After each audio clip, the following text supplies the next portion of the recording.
Uma vez uma mulher negra chegou para mim e disse que estava com raiva de mim. A gente tinha feito um trabalho juntos, dentro de um hospital, para treinar habilidades de escuta, de empatia, de diálogo, para melhorar o atendimento, para tornar o atendimento mais humanizado dentro daquele hospital. E depois desses encontros, a gente marcou uma reunião para trocar impressões, como é que foi para cada um a experiência, né? E ela me pediu para contar para ela, para dar um feedback para ela, o que eu tinha achado do trabalho dela, né? E aí eu pontuei para ela algumas coisas que eu tinha observado, né? De coisas que eu via que ela podia se aperfeiçoar, né, enquanto consultora, enquanto facilitadora. E aí, alguns dias depois, ela pediu para fazer uma nova reunião comigo. E foi aí que ela me disse que ela tinha ficado com muita raiva de mim quando eu falei aquelas coisas para ela, quando eu pontuei algumas coisas em relação ao trabalho dela. E ela falou de como é que ela se sentiu quando ouviu esses feedbacks meus. E esses feedbacks que eu dei para ela remeteram para ela a toda uma carga de história de opressão, porque ela é uma mulher negra, ela já passou por situações de vida em que ela se sentiu excluída, se sentiu rejeitada, se sentiu diminuída, e que quando um homem branco como eu chego para ela e falo para ela coisas que ela poderia melhorar no trabalho dela, aquilo foi um gatilho para ela. Essa situação de eu dar feedbacks para ela enxergou assim como eu sendo alguém que sabe mais, falando coisas para alguém que sabe menos, como alguém que se sente superior, falando coisas para alguém que é inferior, alguém que se acha melhor que o outro, apontando coisas para alguém que é pior, que vale menos como ser humano, um ser humano inferior. Tudo isso ela sentiu, ela percebeu dessa maneira. E isso despertou nela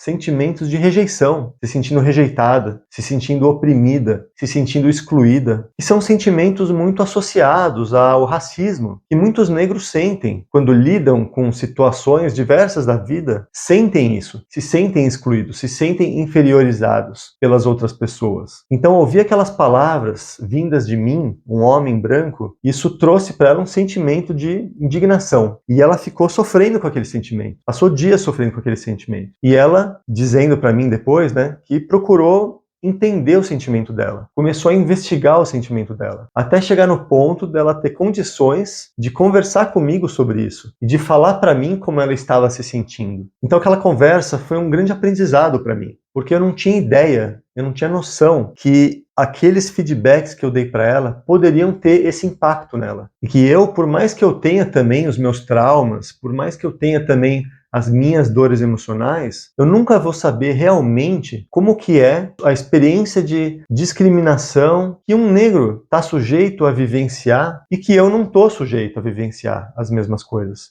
Eu nunca vou entender como é que é essa dor dessas pessoas. E aí, pegando essa questão do racismo e extrapolando um pouco isso para além do racismo. Se a gente olhar os gatilhos, né? Cada pessoa tem os seus gatilhos. Você tem os seus, eu tenho os meus. Para mim, alguns tipos de brincadeira, alguns tipos de piada, alguns tipos de feedback que eu possa vir a receber, para mim são gatilhos. Para mim despertam emoções bem desconfortáveis, que eu também me sinto rejeitado, também me sinto assim diminuído. Para essa mulher negra, o feedback que eu dei, do jeito que eu dei, com o tom de voz que eu dei, com a postura que eu dei, serviu de gatilho para ela. Disparou nela uma série de reações. Para outra pessoa, talvez sejam outros gatilhos. Talvez desperte outras emoções, outras reações, por conta da história da pessoa, da experiência de vida da pessoa. Então, o que para mim pode parecer algo pequeno, para outra pessoa pode ser algo bem grande. O que para mim pode parecer ser algo de pouca importância, porque eu não daria tanta importância para isso, porque aquilo não me abalaria tanto quanto abalou aquela pessoa, para outra pessoa pode ser uma coisa importante, uma coisa relevante, uma coisa que abala, que mexe com ela, que causa sentimentos bem desconfortáveis nela. Então eu achei muito nobre da parte dessa mulher ter a coragem de me contar como que ela se sentiu, de compartilhar comigo os impactos que a minha fala tiveram nela. Isso mostrou uma coisa que na comunicação não violenta a gente chama de autenticidade. Ela falou dos próprios sentimentos. Ela falou de como a minha ação repercutiu nela. E ela não falou de uma maneira acusatória. Ela não chegou me chamando de racista. Ela não colocou a culpa em mim. Ela só falou como é que aquilo foi para ela. Como é que ela vivenciou aquilo. Porque se ela tivesse chegado para mim me acusando de que eu fui racista, me acusando de que eu fui arrogante na forma como eu falei as coisas para ela, eu não sei se eu teria a mesma facilidade para ouvir o que ela tinha para me dizer.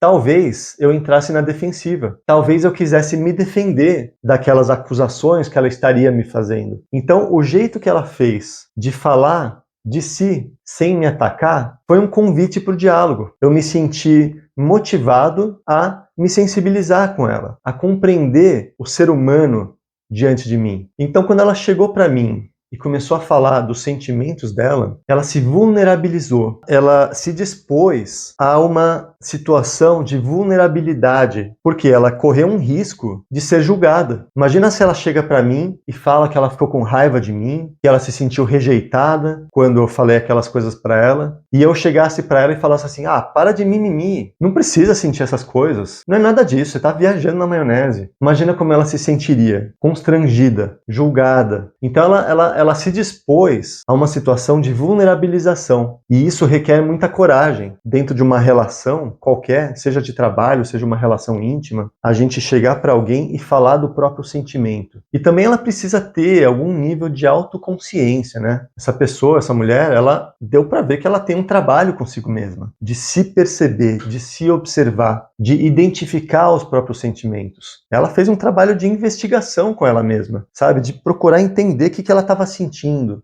por que ela estava sentindo aquilo. Isso é um trabalho de busca, de compreensão sobre si mesmo. Isso na comunicação não violenta a gente fala muito disso. A comunicação não violenta é um trabalho de investigação. Não é só de falas prontas, de protocolo de como a gente falar. É um trabalho de investigação de si, de querer entender o que a gente está sentindo, querer entender como é que a gente funciona, querer entender como é que o outro funciona, o que o outro está sentindo, né? Então essa mulher demonstrou para mim essa autoconsciência, essa capacidade de se perceber, de dar nome para os próprios sentimentos, que é uma coisa que tem muito valor nas relações, tem muito valor na vida de uma pessoa, essa consciência de si. E aí, para ela ter tido essa coragem de expor para mim o sentimento dela, pode parecer um pouco pretensioso, né? Um pouco arrogante da minha parte, mas eu acredito que ela sentiu uma confiança em mim também. De alguma maneira, eu mostrei para ela que eu era de confiança, que ela poderia se sentir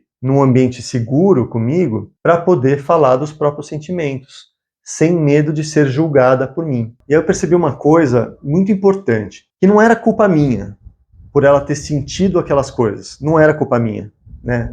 Também não seria justo eu me sentir culpado por aquilo. Mas isso não tira uma parcela de responsabilidade que eu tenho pelo meu jeito de falar, pelo meu jeito de me expressar, que também contribui para como a outra pessoa se sente. Então pode ser que realmente eu não tenha tido nenhuma atitude racista, de preconceito, de discriminação. Apesar de que eu comecei até a desconfiar. Será que não teve alguma coisa assim? Será que pelo fato dela ser negra, eu não automaticamente enxerguei ela como uma pessoa que tem menos capacidade cognitiva que eu? Teoricamente, eu nunca vou assumir uma coisa dessa, porque eu acho muito errado isso, se eu pensar uma coisa dessa, de um negro. Mas vai saber, né? Vai saber se tem algum tipo de preconceito pela aparência da pessoa, se eu tiro algum tipo de conclusão de como é que a pessoa é, de qual é o nível de inteligência da pessoa, em função da cor da pele dela. Pode ser que isso aconteça comigo. Então,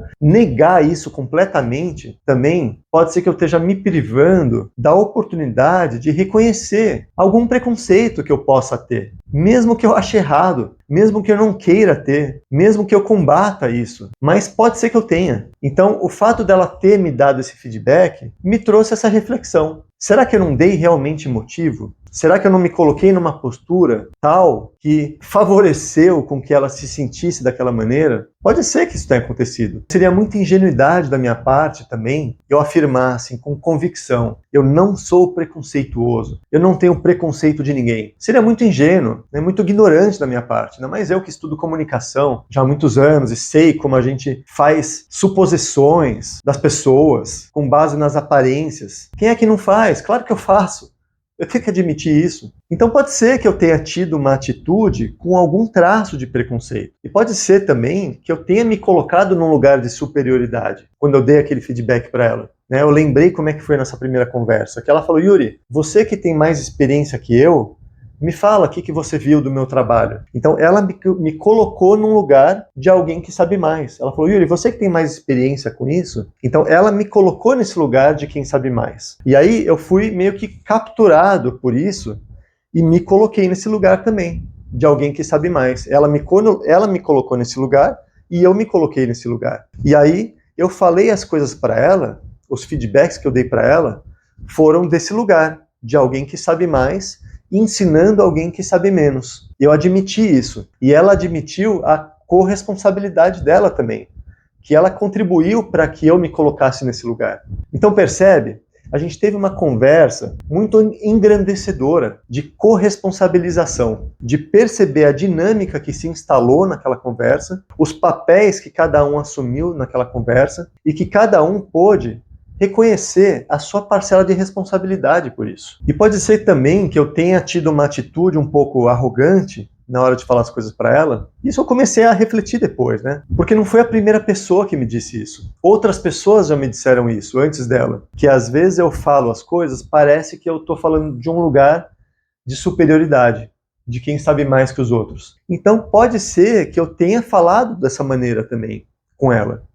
E que isso, por mais que não tenha nada de racismo exatamente assim na minha fala, mas que isso serviu de gatilho para ela. Um homem branco falando com um tom de superioridade com uma mulher negra. E essa responsabilidade que eu posso reconhecer, essa atitude de autorresponsabilização, isso tem muita serventia para mim, para o meu crescimento, porque eu posso aprender com isso. Eu posso aprender sobre o meu padrão de comunicação, como eu falo com as pessoas, como eu me relaciono com as pessoas. E isso pode estar prejudicando a minha vida pessoal, os meus relacionamentos íntimos, e pode estar prejudicando as minhas relações profissionais também. Pode estar prejudicando a minha eficácia enquanto líder dentro de uma organização. Quando eu dou um feedback para alguém da minha equipe, o jeito como eu falo as coisas para a pessoa, isso pode também despertar uma série de reações na pessoa. Reações improdutivas, reações que desconectam, que afastam a pessoa de mim, que fazem com que a pessoa não queira ouvir aquilo que eu tenho a dizer para ela.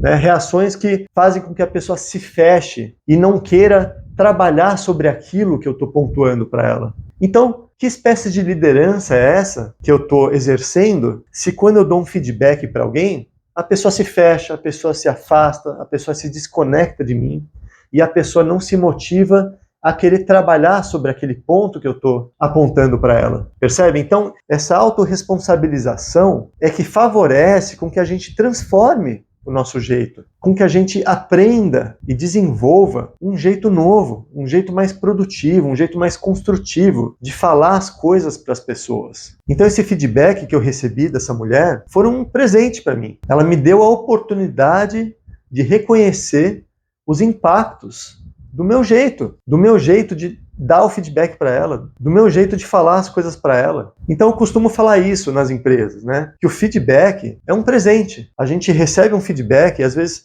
por mais difícil que seja, por mais desconfortável que seja um feedback, mas a gente sempre pode ressignificar aquilo como um presente. A gente pode passar numa peneira aquilo que não serve pra gente, aquilo que é da pessoa, o jeito como ela pensa, não tem serventia nenhuma para minha vida, tudo bem, deixa passar. Mas sempre fica alguma coisinha naquela peneira que serve para minha vida, que pode mostrar algo importante para mim. Então essa dinâmica do feedback, né, que a gente dá uns para os outros, ela precisa ter uma postura de diálogo, porque não é só sobre falar, é também sobre falar, sobre como a gente expressar as coisas de uma maneira que chegue na compreensão da pessoa, de uma maneira que facilite com que a pessoa entenda aquilo que a gente está dizendo, de uma maneira que não chegue de uma forma ofensiva, de uma maneira que conecte, né, que crie vontade na pessoa de querer compreender o nosso lado. Tem tudo isso, a maneira como a gente fala. Mas não é só sobre isso. É também sobre ouvir. O diálogo é sobre falar